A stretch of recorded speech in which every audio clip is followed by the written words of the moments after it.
If you've been picking up books and putting them right back down, these are the ones that actually pulled me in. Salems Lot by Stephen King. Okay, so this one's for my horror readers, or honestly anyone who's ever wondered if a small town could survive something truly evil. Tropes in this book, you've got small town secrets, evil lurking beneath the surface, found family vibes with a group of unlikely allies, and a growing sense that something old and very wrong has found its way back in. Spice level in this book is none unless you count pure dread. For main characters in this book, we've got Ben Mears, a writer returning to his childhood hometown to face his past, and Susan Norton, a local woman who kind of becomes his anchor. But honestly, the town itself becomes a character. Every neighbor, every empty window, every strange noise, it builds this collective sense that something is wrong in the way only Stephen King truly knows how to do. This book takes place in a sleepy little town in Maine called Salems Lot. Very mid-century Americana on the surface. That just makes the darkness creep in harder. It's quiet, a little old-fashioned, and then it just turns terrifying. Pacing in this book is a slow build, but once it starts unraveling, it really unravels. Definitely more of a creeping dread than a jump scare heavy book, but if you're patient, it definitely pays off in that I can't sleep with the lights off kind of way. What makes this book truly special though is the atmosphere. The way Stephen King writes a book so vividly, you feel like you've been there. And then he corrupts it. Slowly, relentlessly, you pretty much can't look away. This book doesn't just deliver horror. It sinks into the cracks of everyday life and makes you question what's hiding in the quiet. I loved this book because it just gives you that anxious, edge of your seat feeling where you know something is coming but you can't stop turning the page. It's pretty much quiet horror that gets under your skin. I definitely recommend this book if you've been in a reading slump. This is the kind of book that forces your brain into overdrive. Tension, the dread, the slow burn mystery. I promise you it will wake something up inside of you. And if you've never read Stephen King before, this is a great one to start with. The Nighting Gale by Kristen Hanna. This is just one of those books that gets under your skin in the quietest, most unexpected way. It took me a little while to pick this one up, but once I did, I literally could not stop thinking about it. Tropes you'll find in this book are sisters with a complicated relationship, found strength, resistance and survival during wartime, and the heartbreaking ordinary people doing extraordinary things theme. There is no spice in this book. It isn't a romance. It's historical fiction with emotional intensity that's even heavier than a lot of romance books. However, there is a little bit of romance woven in. So in this book, you will follow two sisters in Nazi-occupied France, Vianne, who's more cautious and maternal, and Isabelle, who's fiery, rebellious, and absolutely refuses to stay quiet. They're complete opposites, but that's what makes their dynamic so raw and very real in this book. So in this book, you're going to be placed right in the middle of World War II, and the atmosphere is very heavy, tense, and terrifying. You feel the danger and the quiet acts of resistance on every page. As far as the pacing in this book, it's not a fast-paced book, but it definitely doesn't drag either. It's definitely emotional and it builds. Once you hit the halfway point in this book, it's impossible to put down. In the last third, forget it, you're crying on the floor. What makes this book so special though is the emotional stakes. You're not reading about soldiers or grand strategy in this one. You're reading about women trying to survive, fight, and protect in the only ways that they know how to. It definitely does not glamorize war. It shows you the quiet, brutal, and everyday pain of it. And somehow it still finds light in all of that darkness. I personally just love this book. It made me so grateful for the women that came before us, for the quiet strength that never gets talked about. And it made me feel like courage doesn't always look like a battlefield. It can be feeding your neighbor's child, or hiding someone in the attic, or saying no when it would be easier to stay quiet. I definitely recommend this book if you want a book that leaves an imprint, not just a reading experience, but something that you will definitely carry with you. This is it. This is the book that you recommend to everyone and secretly hope that they cry too so you're not alone. The Selection by Kira Cass. If you love romance, royal drama, and a touch of competition, The Selection is one of those books that is just plain fun to binge. It's like if The Bachelor had a baby with a royal dystopia, and somehow it just works. Tropes in this book are love triangle, unexpected romance, rags to riches, girls competing for a crown, class divide, and that tension of I didn't come here to fall in love, but she kind of does. As far as the spice level in this book, it is very clean. This is a YA romance. You will get lots of pining and emotional tension in this book, but no graphic details. The main character in this book is America Singer. Yes, that's her name. She's fiery, stubborn, and secretly in love with someone back home. Then there's Prince Maxon, who's way more awkward and sweet than you would expect. He's not your typical arrogant royal, and that's what makes him so lovable. This book is set in a future society with a strict caste system, where America's Singer is selected to compete for the prince's heart. Think dystopian palace life meets televised courtship. Glamorous on the surface, but the world underneath is tense and divided. The pacing in this book is very bingeable, short chapters, lots of drama, and just enough romantic tension to keep you flying through the pages.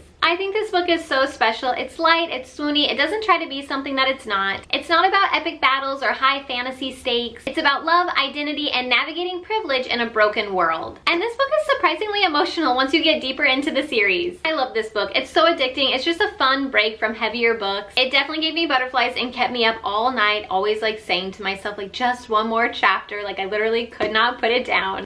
When in Rome by Sarah Adams. This one is pure serotonin. If you're in a slump and you just need something soft and sweet but still gives you that good emotional pull, then this is the book for you. The tropes you will find in this book are grumpy sunshine, stranded in a small town, famous girl and grumpy cinnamon roll baker, forced proximity, slow burn but low angst. This is a closed door romance. Lots of chemistry and tension, but it keeps things sweet. Think flirty, not filthy. You've got Amelia, a pop star who is completely burnt out. Noah, a small town baker who wants absolutely nothing to do with the chaos that she brings. He's very quiet, grounded, set in his ways. She's bubbly, but tired of pretending. Their banter in this book is top tier, and their emotional growth is even better. This book takes place in a small town in Kentucky. I tell everyone this, but it literally feels like a Gilmore Girls town. Cozy, a little quirky, and full of charm. You can picture the diner, the bakery, the porch lights. Oh, I just love this one. The pacing in this book is steady and comforting. It doesn't rush, but it also doesn't drag on. You're not reading for plot twists, you're reading to feel good with this one. And it absolutely delivers on it. This book is very special. It's a rom-com with heart. The humor is light and warm, but there's also real emotion underneath. Both characters in this book are going through things, but it never gets heavy. This shows healing in such a gentle way, I would say. I pretty much was smiling the entire way through that I was reading this. I love this one, and I will always pick it up for a comfort read. I recommend this book if you just need something low stress, charming, and genuinely uplifting. A Court of Thorns and Roses by Sarah J. Maas. This is the book that got a lot of people back into reading, and for good reason. It starts off feeling like a dark fairy tale retelling, but what it turns into is so much more. Tropes you will find in this book are enemies to lovers, eventually though.